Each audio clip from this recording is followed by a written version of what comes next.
අපි හැමෝටම අතීතයක් තියෙනවා. සමහර විට ඒක ලැජ්ජ වෙන දේවල් වලින් පිරුණු, ඔයා කාටවත් කියන්න කැමති වැරදි වලින් පිරුණු, ඔයා නරක කෙනෙක් කියලා හංවඩු ගෙහුන අතීතයක් වෙන්න පුළුවන්. හැබැයි මතක තියාගන්න මේ අද දවසේ මේ දැන් ඇත්තටම වැදගත් වෙන්නේ ඔයා කවුද වෙලා හිටියේ කියන එකවත්, ඔයා මොනවාද කරේ කියන එකවත් නෙවෙයි. ඔයා දැන් කවුද වෙන්න තීරණය කරන්න කියන එක. මේ දැන්වා කවුද වෙන්න උත්සාහ කරන්න කියන එක. ඔයා මේ හැම දෙයක්ම දැන් කරනවා වෙන්නේ නැත්තේ සමහර විට වගේ අතීතයේ සිද්ධුණු තුවාල වලින් ඇති වුණු කැලැල් වලින් වෙන්න පුළුවන්. හැබැයි එක මතක තියාගන්න මේ කැලැල් කවදාවත් මැකෙන්නේ නැහැ. ඒව නිකන් හරියට යුද්ධ පිටියක සටන් කරලා වූ සොළදාදුවෙක්ගේ ඇඟේ තියෙන තුවාල කැලැල් වගේ තමයි. ඒව මැකෙන්නේ නැහැ. ඒ නරක අතීතයේ යුද්ධේ තාම ඔයාගේ පිටිපස්සේ හොල්මන් කරනවා. හැබැයි මෙහෙම දෙයක් තියෙනවා.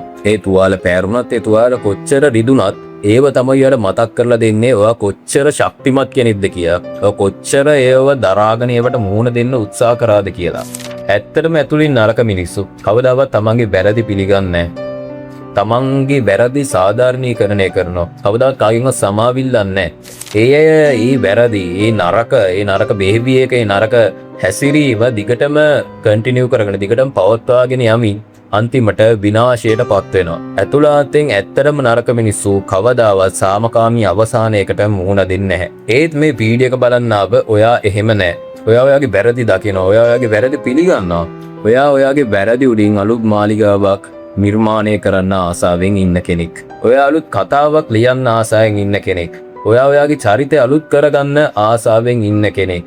ඔයා ඔයාගේ වැරදි හදාගෙන නිවැරදි චරිතයක් නිර්මාණය කරන්න බලාගෙන ඉන්න කෙනෙක්.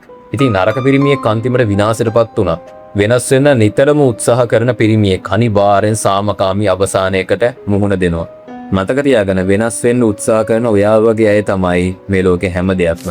ඔයාගේ ජීවිතයේ ලියන පෑන තියෙන්නේ ඔයාගේ අතේ. ඉතින් ඊයේ වැරදුණු පිටුව පෙරලන්න අලුත් පිටුවකට පටන් ගන්න හදින්නලා කතාව ලියන්න.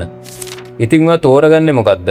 තමන්ගේ අතීතයට බයගුල්ලෙක් වගේ හැංගෙන පිරිමියෙක්, එහෙම නැත්නම් තමන්ගේ අතීතේ පව් කළා තමන්ගේ අතීතේ වැරදි හදාගෙන තමන්ගේ අතීතේ අලු බූවිලි පියදලා නැගිටින නියම පිරිමියෙක් වෙන්නද? මොකද්ද ඔයාගේ තීරණේ? ඒ තීරණේ ගන්න අයිතිය තියෙන්නේ ඔයාටම තමයි.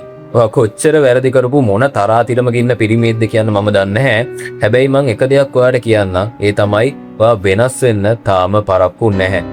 අතීතය කියන්නේ පාඩම් උගන්වන තැනක් විතරයි. ඔයාගේ අවසානයක නෙවෙයි. ඉතින් අදට මම ඕගොල්ලන්ගේ සමුගන්නවා. මගේ නම දෙනෙත් සඳරුවන්.